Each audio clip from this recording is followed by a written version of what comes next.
కోపాన్ని తటస్థీకరించడానికి మహర్షి గారు మనకిచ్చిన సాధన ఒక పట్టిక రూపంలో ఉంటుంది. ఈ సాధన ధ్యానానంతరం చేస్తే మంచిది.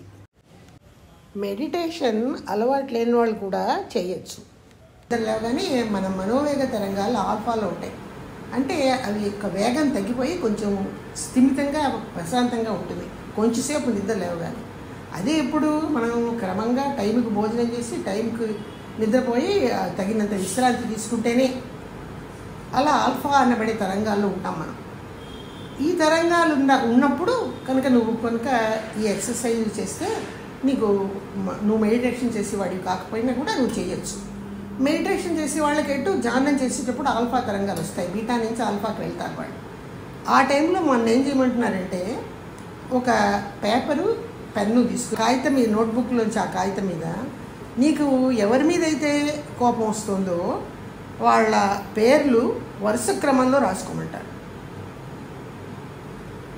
వరుసగా రాయమంటారు. ఒక 7 మందో 8 మందో ఉంటారు మొత్తంగా మనకి మనం కోపం ప్రదర్శించేవాళ్ళు, లేదా 2 3 ఉంటారు. ఇందాక చెప్పుకున్నట్టుగా మొదటి వ్యక్తి మన పార్ట్నర్ అయి ఉంటారు. సరే, ఎగ్జాంపుల్కి ఇక్కడ ఒక వ్యక్తిని తీసుకుందాం, పురుషుని తీసుకుందాం మనం.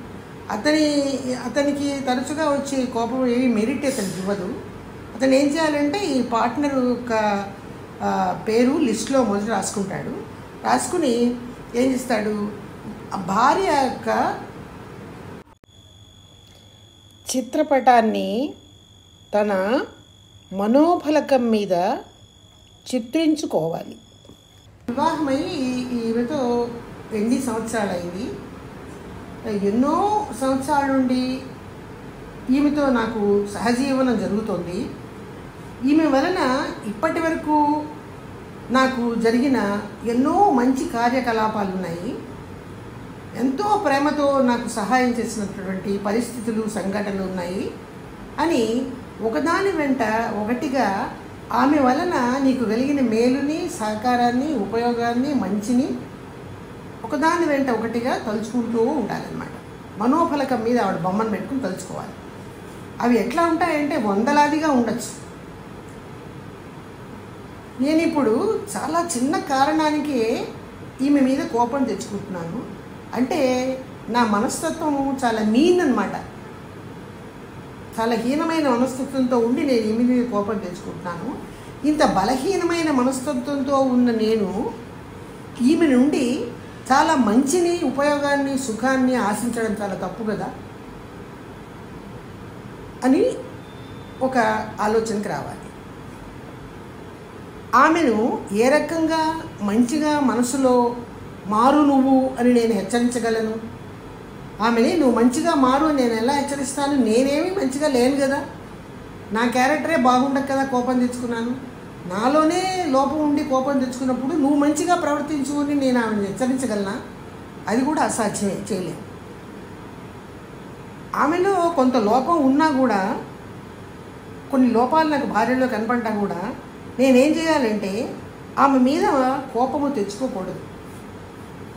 ఏ పరిస్థితిలో అయినా ఆమె యొక్క ప్రవర్తన నా పట్ల విముఖతగా ఉన్నా కూడా నేను చాలా జాగ్రత్తగా నా కోపాన్ని అరికట్టాలి, మానసికంగా ప్రశాంతంగా ఉండడానికి ప్రయత్నించాలి.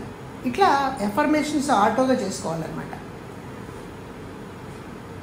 ఈమె నా భార్య అనబడ్డ ఈమె తిరిగి ఎప్పుడైనా ఇలాంటి తప్పులు చేసినా కూడా సహనంగా ఉండాలి అని నిర్ణయించుకోవాలి. కోపం వచ్చినప్పుడు ఇంట్లో పరిస్థితులన్నీ కూడా ఆందోళనగా తయారవుతాయి. ఒక వ్యక్తి మీద కోపం వచ్చినా కూడా భార్య మీద కానీ ఎవరి మీద కానీ ఇంట్లో పరిస్థితులు కూడా చాలా విముఖంగా తయారవుతాయి. అటువంటి సమయంలో ఏం చేయాలంటే అతను ప్రేమతో వ్యవహరించడానికి ప్రయత్నం చేయాలి. అది కొంచెం కష్టమే, కానీ కూడా చెయ్యాలి. భార్యకి కానీ ఆ మొదటి కోపం మనం ప్రదర్శిస్తున్న వ్యక్తికి కానీ ఏదైనా అవసరం ఉంటే చాలా చక్కగా సహాయం చేయాలి. ఆమెకి చిన్న చిన్న పనుల్లో ఇంట్లో మనం సహాయం చేస్తూ ఉండాలి.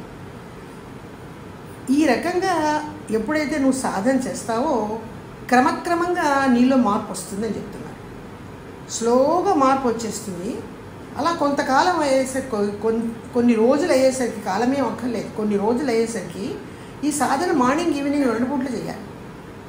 ఒక 7 రోజులు తప్పనిసరిగా చేయాలి ఒక మొదటి వ్యక్తి మీద. అలా చేసినప్పుడు నెమ్మదిగా నీలో వస్తున్న మార్పుల్ని క్రమంగా నువ్వే గమనిస్తావు.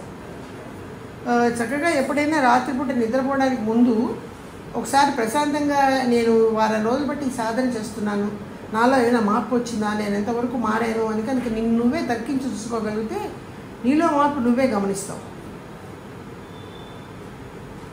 ఆ మార్పు ఎట్లా ఉంటుంది? నీకు సంతోషాన్ని ఇస్తుంది, నేను మారాను అన్న ఆలోచన నీకు ఆనందాన్ని ఇస్తుంది, సంతృప్తిని ఇస్తుంది. ఈ సంతోషం, ఆనందం, సంతృప్తి నీకు ప్రశాంతత అనే జీవితాన్ని ఇస్తుంది. ప్రశాంతత వల్ల ఏమవుతుంది? నీకు కోపం తరచుగా రాదు, నీ బాడీ ఇమ్యూనిటీ పెరుగుతుంది. ప్రశాంతంగా, సంతోషంగా, ఆనందంగా ఉన్న బాడీ ఇమ్యూనిటీ పెరుగుతుంది. క్రమక్రమంగా నీలో ఉన్నటువంటి అనారోగ్యాలు కూడా చెరిగిపోతాయి. నువ్వు ఆరోగ్యంగా, సంతోషంగా జీవితంలో ఉండగలుగుతావు. ఈ సాధనని 2 పూట్ల 7 రోజులు కనుక చేయమంటున్నారు. చివరిలో ఏం చేయమంటున్నారంటే మళ్ళీ ఆమె పిక్చర్ని మన మనోఫలకం మీద తీసుకోమంటున్నారు.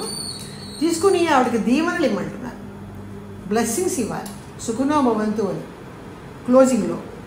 ఈ దీవెనలు అంటే అవేం సామాన్యమైనవి కావు, ఒకలాంటి ఇంటరాక్షన్ అనమాట.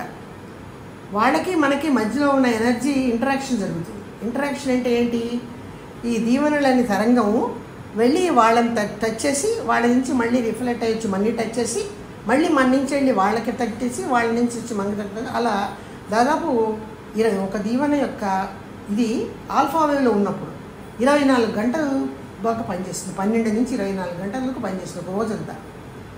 ఈ రకంగా తరంగాలు, దీవెన తరంగాలు వాళ్ళకి మధ్య తిరగాడడం వల్ల, ఇంటరాక్షన్ వల్ల ఏమవుతుంది? అక్కడ ఆ వ్యక్తికి నీకు మధ్యలో ఒక బైండింగ్ అన్నమాట, ఒక బంధం ఏర్పడుతుంది, బైండింగ్ ఏర్పడుతుంది. ఈ బైండింగ్ వల్ల ఒకరి పట్ల ఒకరికి చక్కటి అభిమానము, ప్రేమ కలుగుతాయి, మంచి అవగాహన వస్తుంది ఇద్దరి పక్కన.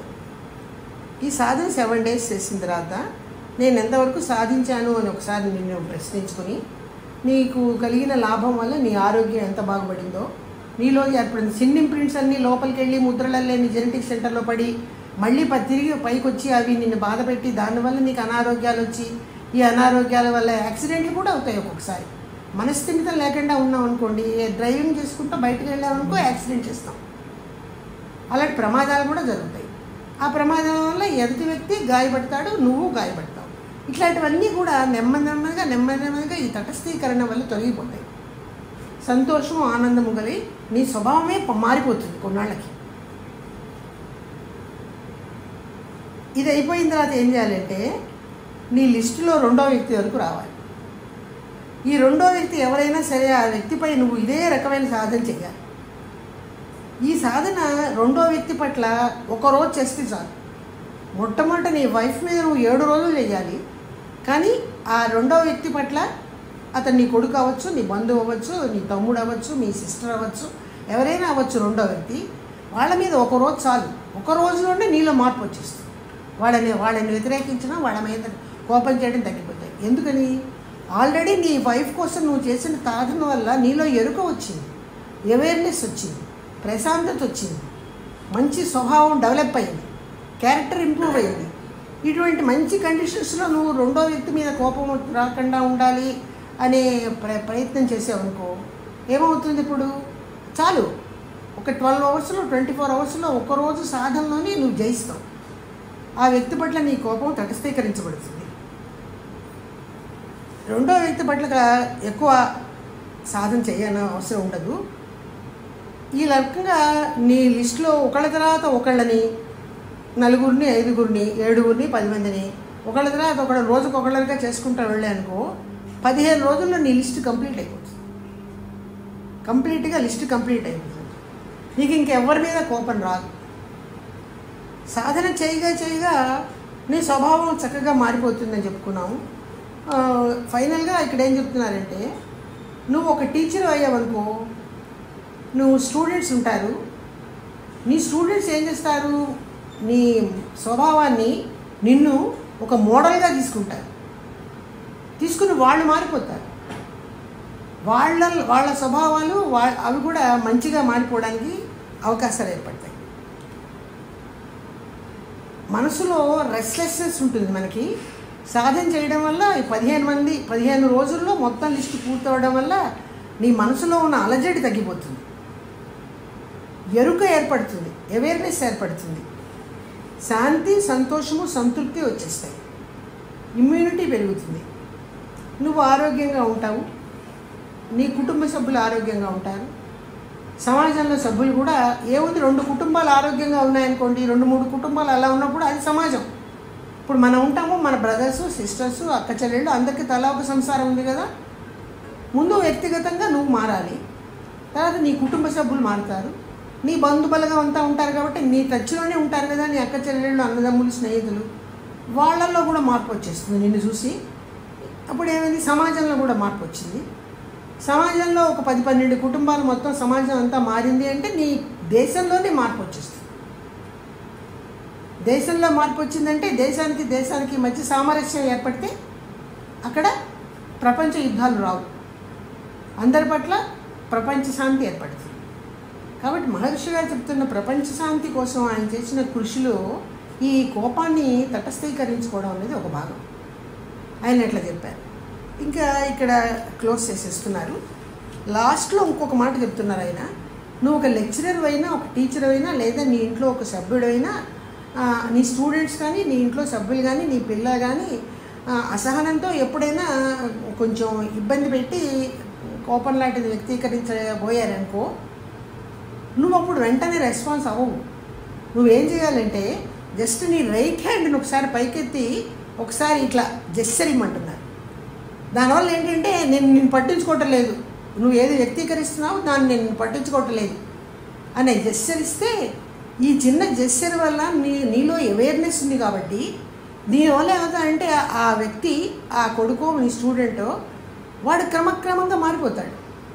నువ్వు చాలా సైలెంట్గా చెయ్యి ఈ కార్యక్రమం చాలు, ఆల్రెడీ నువ్వు మారి ఉన్నావు కదా, కాబట్టి అది వాళ్ళకి ఎంతో ఉపయోగపడుతుందని చెప్తున్నారు. ఇక్కడ సుఖినో భవంతు చెప్పి ఆయన తన ఉపన్యాసాన్ని ముగించేశారు. మనం కూడా ముగించేద్దాము. ముగించేసి ముందు ఇంతవరకు చెప్పినవన్నీ కూడా మహర్షి గారు నోట్లోంచి ఏం వాక్కులు వచ్చాయో అవే. ఇప్పుడు నేను కొంచెం నాకున్నటువంటి ఒక చిన్న అభిప్రాయాన్ని కూడా వ్యక్తీకరించేసి ఆపేద్దాం. అదేంటంటే, ఈ కామ, క్రోధ, మోహ, లోభ, మద, మాత్సర్యాలు అన్నవి మనకి పశువుల నుంచి సంక్రమించాయని చెప్పుకున్నాం కదా. ఇవి అందరిలోనూ ఉంటాయి. కొంతమందిలో వాళ్ళ కర్మఫలాన్ని బట్టి వ్యక్తీకరిస్తూ ఉంటారు. వాళ్ళ కర్మఫలాలు అంత గొప్పగా లేకపోతే ఆ వ్యక్తీకరించే వాళ్ళలోనే వాళ్ళ ఉండిపోతాయి, కానీ అందరిలోనూ ఉంటాయి. ఇప్పుడు ఉదాహరణకి ఒక వ్యక్తి ఉంటాడు, అతనికి కోపం వస్తుంది. ఈ కోపాన్ని తన బంధువు మీద కానీ, కొడుకు మీద కానీ, స్నేహితుడి మీద కానీ, వైఫ్ మీద కానీ ప్రదర్శిస్తాడు. ఆ ప్రదర్శన వాళ్ళని తిట్టడంలో ఉండొచ్చు, వాళ్ళని కొట్టడంలో ఉండొచ్చు, మాట్లాడడం మానేసి విముఖత చూపించడంలో ఉండొచ్చు, ఏ రకమైనగానైనా ఉంటుందన్నమాట. ఈ రకంగా వ్యక్తీకరించినప్పుడు అతను రిసీవ్ చేసుకునే వాళ్ళు మనలాంటి వాళ్ళే అయితే వాళ్ళకి వీళ్ళకి మధ్య కలహం వస్తుంది. ఇరుగు పొరుగు వాళ్ళతో కూడా మనకు అట్లాంటి కలహాలు వస్తూనే ఉంటాయి. వీళ్ళు కూడా కొట్టుకుంటారు, కొట్లాడుకుంటారు, దెబ్బలు తగులుతాయి, అది జరుగుతుంది. కానీ ఈ రిసీవ్ చేసుకునే వ్యక్తి ఒక్కొక్కసారి కొంచెం చిన్నవాడు అయి ఉంటాడు, చిన్న వ్యక్తి అయి ఉంటాడు. ఒక వ్యక్తి అలా చిన్నవాడు అయినప్పుడు అతను ఒక నిస్సహాయ స్థితిలో ఉంటాడనమాట. నువ్వు ప్రదర్శిస్తున్న కోపాన్ని అతను ఎదుర్కొని నీకేం చేయలేడు నేను. అదే పెద్దవాళ్ళైతే వీడు తిట్టగానే వాడు తిడతాడు, వీడు ఏదో మాటలు మాట్లాడితే బూత్ మాటలు వాడు మాట్లాడతాడు, వీడు కత్తులు కటార్లు ఉపయోగిస్తే వాడు కర్రలు కటార్లు ఉపయోగిస్తాడు, ఇవన్నీ జరుగుతాయి కోపం వల్ల. కానీ ఆ ఎదుర్కొంటున్న వ్యక్తి ఒక అసమర్థుడు, చేతగానివాడు, ఒక వయసులో చిన్నవాడే ఎదుర్కోలేని స్థితిలో ఏమవుతుంటే అతనిలో ఒకలాంటి రివెంజ్ ఏర్పడుతుంది. ఎందుకంటే అతను ఏం చేయలేడు, అప్పటికి ఎదుర్కొంటాడు. ఆ బాధని ఎదుర్కొన్నాక అప్పటికి అది అయిపోయిన తర్వాత దాన్ని ఏమంటారంటే కామ, క్రోధ, మోహ, లోభం, మద, మాత్సర్యాల్లో మాత్సర్యము అంటారు. ఈ మాత్సర్యము అంటే పగ అన్నమాట. ఈ పగ డెవలప్ అవుతుంది ఆ వ్యక్తిలో.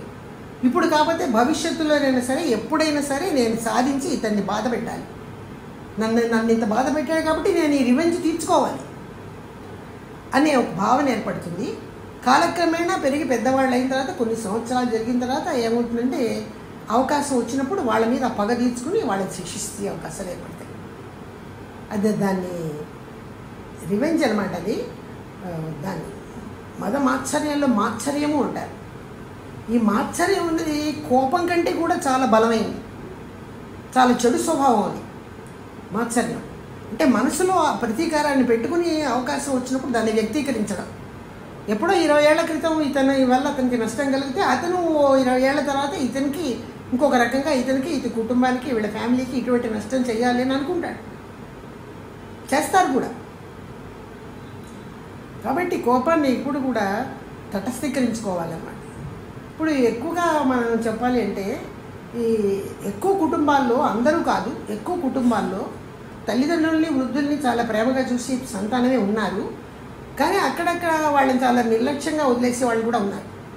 అలా వదిలేసిన వాళ్ళందరూ కూడా ఈ రకంగా పెరిగిన వాళ్ళే. చిన్నతనంలో తల్లి వల్ల కానీ, తండ్రి వల్ల కానీ ఒకలాంటి నిర్లక్ష్య స్వభావము, వాళ్ళు భరించలేని పనిష్మెంట్స్ అన్నమాట. వాళ్ళ శరీరము, మనసు భరించలేని పనిష్మెంట్స్ రిసీవ్ చేసుకుని కనుక పెరిగితే, ఆ తండ్రి పట్ల కానీ, తల్లి పట్ల కానీ విముఖత్వం ఏర్పడుతుంది. ఆ విముఖత్వమే రివెంజ్, అదే పగ, అదే మాత్సర్యం. ఈ మాత్సర్యంతోనే పెరిగి పెద్దవాళ్ళు అయిన తర్వాత వాళ్ళు మనస్ఫూర్తిగా పేరెంట్స్ని సరిగ్గా చూడలేరు. వాళ్ళకి డిపెండెన్సీ ఎవరికైనా వస్తుంది. డిపెండెన్సీ 60 ఏళ్ళు 70 ఏళ్ళు వచ్చిన తర్వాత లైఫ్ పార్ట్నర్ని పోగొట్టుకున్న వాళ్ళు, పోగొట్టుకోకపోయినా ఇద్దరు కూడా, మిగిలిన ఒకళ్ళైనా ఇద్దరైనా సంతానం మీద డిపెండ్ అవ్వాల్సిందే చివరి రోజుల్లో. తప్పదు అది, అన్ని రోజులు బతికుంటే తప్పదు అది. అలా డిపెండ్ అయ్యవలసిన అవసరం వచ్చినప్పుడు వాళ్ళు అంత మంచి సంస్కారమైన మనసుతో మనం చూడలేరు. వాళ్ళలో ఆ చిన్ననాటి పగ ఉంటుందన్నమాట. దానివల్ల నిర్లక్ష్య స్వభావంతో ఉంటారు. అంటే చాలామంది దీనివల్లే పేరెంట్స్ని చూడని వాళ్ళు ఉంటారు, కొంతమంది ఇతరితర కారణాల వల్ల ఉంటారు. ఇది కూడా ఒక కారణం అన్నమాట. కాబట్టి ఈ కోపం అన్నది మానవుడికి అవసరం లేదు. ఇది మనకి ఎటువంటి మెరిట్ ఇవ్వదు, దీనివల్ల ఎటువంటి లాభం రాదు. చక్కగా నువ్వు మహర్షిగా చెప్పినట్టు ఈ చక్కటి ఎక్సర్సైజ్ చేయాలి. ఎవరి మీద కోపం వస్తుందో ఒక లిస్టు రాసుకోవడం, ఒక్కొక్కళ్ళని తీసుకోవడం. మొదటి వ్యక్తి మీద మాత్రం ఒక 6-7 రోజులు చేయాలి, 2 పూట్ల. ఆల్ఫా వేవ్స్లో ఉన్నప్పుడు చేయాలి. అట్లా చేస్తే తొందరగా ఫలితం కనిపిస్తుంది. ఆల్ఫా వేవ్స్ లేనప్పుడు కూడా చేయొచ్చు, ఏ మధ్యాహ్నం సాయంత్రం, కొంచెం ఫలితం లేట్గా వస్తుంది. నెమ్మదిగా ఒక్కొక్క వ్యక్తి మీద కోపం తగ్గించుకుంటూ పెడితే వాళ్ళకి మధ్య సయోజ్యత, సాన్నిధ్యం ఏర్పడి ప్రశాంతంగా, సంతోషంగా ఉంటాము. కోపం వల్ల ఏ ఇమ్యూనిటీ దిగబడిపోయి మనం అనారోగ్యం పాలవుతున్నాము, యాక్సిడెంట్ పాలవుతున్నాము. తిరిగి దాన్ని అంతా సంపాదించుకుని ఆరోగ్యంగా, సంతోషంగా, సంతృప్తిగా జీవితాన్ని గడిపే అవకాశం ఏర్పడుతుంది. సుఖంగా బాగుంది.